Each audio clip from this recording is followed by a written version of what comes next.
Thanks so much, Hilal. That was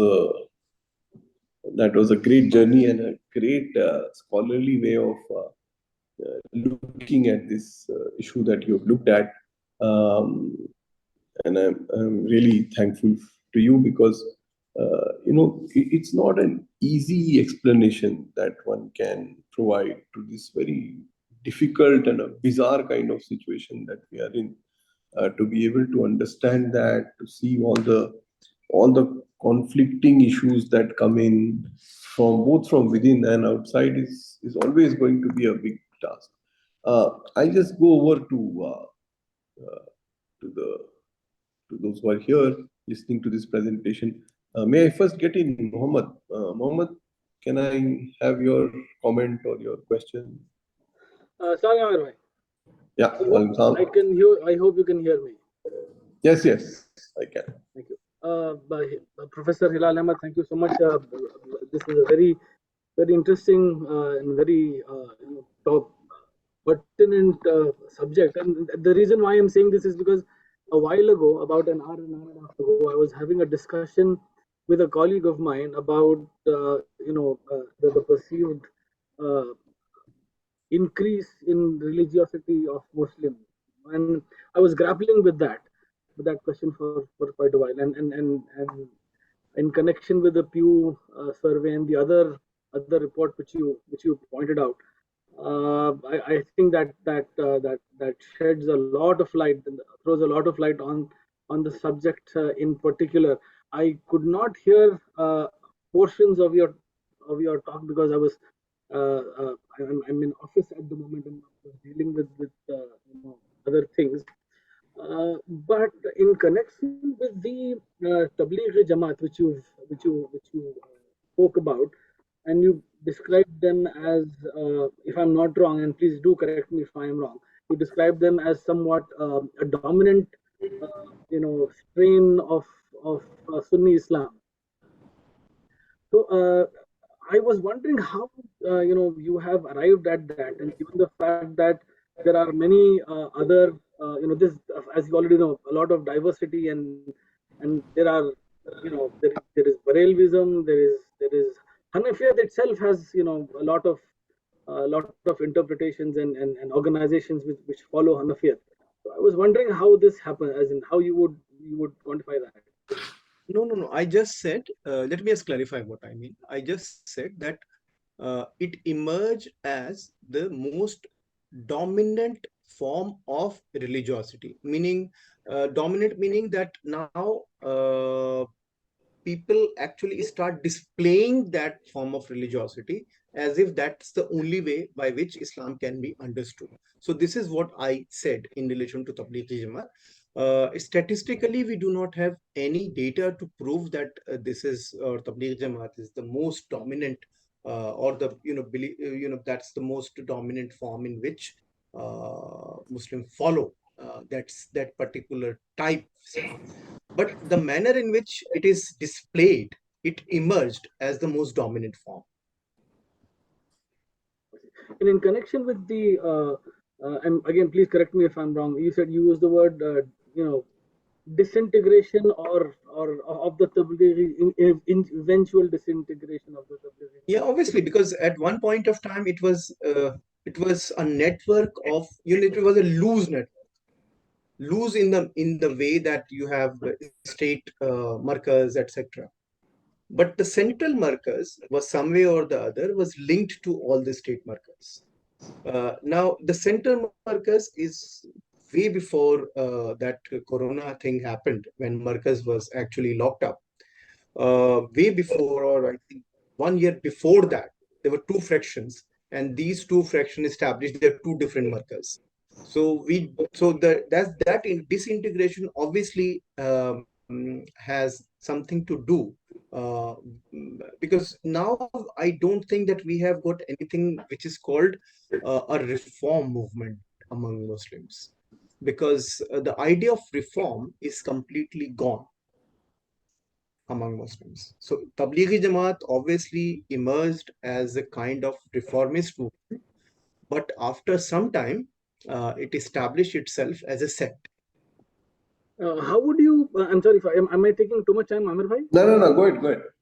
So in connection with reform, there's a school of thought, and this argument has gained currency. In the past few years, at least I have come across this argument saying that neo-Salafism, and I'm not talking about Khalism as such. Salafism itself, and its precursor Wahhabism, those were the reformist movements. How would you respond to that? And in the sense that reform already has come, and there is a process of reformation of religious, beliefs or dogma, however you wish to call that, by means of Salafism.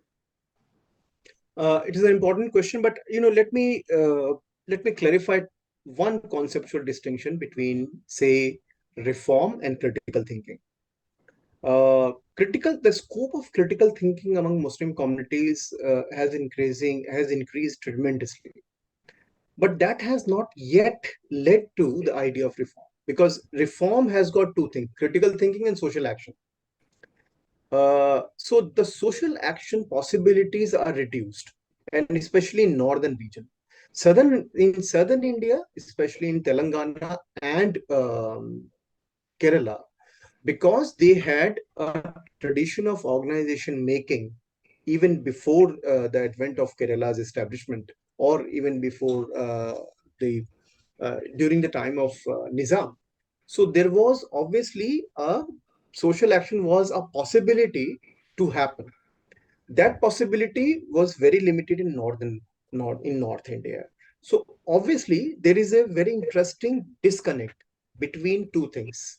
We do have critical thinking among Muslims, especially young Muslims. They are very critical. They are raising very serious issues, but that there is no organizational sphere where that critical thinking can be translated into social action or reform.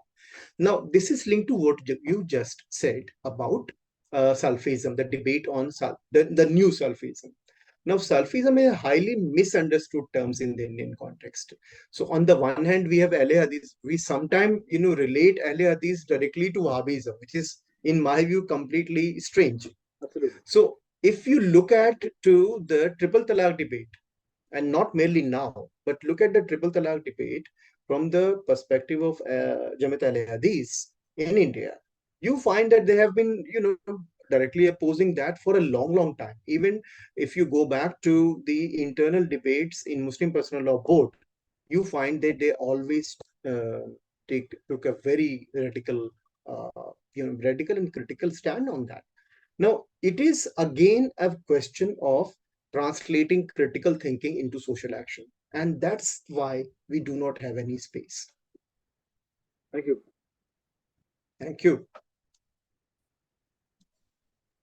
Thanks so much, Mohammed. I hope that was the discussion you wanted. Uh, Professor Misri, may I get you in? I have two questions for him. Yeah. Hilal Ahmed. He talks about karma, but karma is not part of. I mean, they asked me in that survey. They had questions. Oh, that is fate is okay. Fate is very much part of Islam, part of many other religions also. Mm-hmm. But in Islam, we don't have that karma. So why did you include that question? Is it proper to ask that question to Muslims? Second Obviously, one, yeah. Islam. Yeah, 1 minute. I Sorry, have one sorry, more sorry, question. sorry. No, it's okay. It's okay. Mm. Another question that astrology, in fact, if you read Quran, it always tells, there may be some good in that, but practicing Muslims are believing Muslims are supposed to go away from astrology. They're not supposed to. Why did you do that question? Is it proper to ask Muslims about Yes, sir. astrology? These are my questions, sir. No, these Yeah, are please these tell are me. important questions. Obviously, the way we do survey, because your question has got two components. One is a normative component of it, other is a practical component of it. So let me just first tell you the practical part of it. Survey questions are written in such a way that we ask all the question to all the respondents, and we also collect their background data, and then we match, and we find that to our surprise, people do not follow the ideas which are not seen in textual normative sense. For example, what you just said, I would completely agree with you with karma and astrology, but to our surprise, we find that there is an overwhelming adherence to the idea of astrology among Muslims over the years. And as I said, that survey is not the only way by which you can understand sociological phenomena. If you look at various ethnographic works with regard to Muslim religiosity in recent year, especially the works on new religious movement, like for instance the idea of magic, the idea of Jadoo Tona, Sipli. These are we have a set of battery question with regard to that. We ask this question and we get surprising answers. So it means that Islam, the five-pillar theory of Islam, is not the only way by which Muslims relate to the idea of uncertainty. So the idea of God is certainly there, but you find that the contemporary Muslim communities find various ways to adjust their living gods with the idea of ultimate God as a reality. So that is the reason why, in order to get into that discourse, we wanted to have some kind of an entry point, and this entry point was crucial for us, and we find it useful. I have one more question. I read your articles in Times of India, no? And then you had also come to Pune. They had invited, Satyashodak people. I missed you. Yeah. So please see. I mean, I feel very sad when I read the newspaper. Every day, more and more reports about you don't say Islamophobia, whatever, like anti-Islam, anti-Muslim things are happening. I know, like the other day in MP, they broke down the one floor of the school, though illegal. In other religions, if they're done, it would have been legalized. They did not think about the children's education. There was girls' education there too. Hindu parents went and told them, please start the school. They said, don't worry, we'll send all the children to some other school. They went out of way to demolish that. That's one thing. Then in Uttarakhand, what is happening? Then so many things are happening. So I'm very much worried, very much concerned. What do you have? There are some solutions. After we all, as activists or as, concerned thinking Muslims, we are thinking what to do, etc. Action programs. Can you suggest something? I don't know. It's a general question, but some specific things you can tell, no, what we should do to not fight back, to preserve our own, not even identity, our social welfare, basic dignity of the Muslims. Please enlighten. I think that is the question which we must, obviously we all sit down and think closely about what would be the appropriate ways to respond to this challenge. But if you ask, and if you ask me, I would say that asserting Muslim identity is not entirely wrong. But identity of Muslim must be seen at two different levels. One level is where Muslim/Islam is seen as some kind of a discourse. We talk of Muslimness, etc. The second thing is your example of a school. These are the questions which are related to Muslim everyday lives. So therefore, the my answer would be that making effective coalition at the grassroots, until and unless Muslim communities are not making any effective coalition at the local level, Hindutva would continue to dominate. For example, the school example is a very important example. Why it is important example? For two reasons. One is that my question is why local Muslim communities actually failed to mobilize local Hindus to force the authorities to have some kind of a protest against it. I'm surprised. And secondly, that why? Because that event is not a new event. There are a number of Muslim organizations. I clicked a photo and sent that photograph about the school thing where the principal is now denied bail. I sent that photograph to some of the people associated with Muslim Personal Law Board. I want them to intervene, and not merely Muslim Personal Law Board should intervene. All the concerned civil society organizations should come forward. So to respond to these questions, one has to actually raise or articulate these questions as Indian questions, not as Muslim questions, and expand the networking and the coalition making effort must be highlighted. Only then we would be able to respond to growing intolerance against Muslims. So this is what I feel. Thank you. Thanks so much, Hilal. Do we have any other question or comment? We're just about, we just have a couple of questions, but couple of minutes. So if there is anything, we can slide in one more.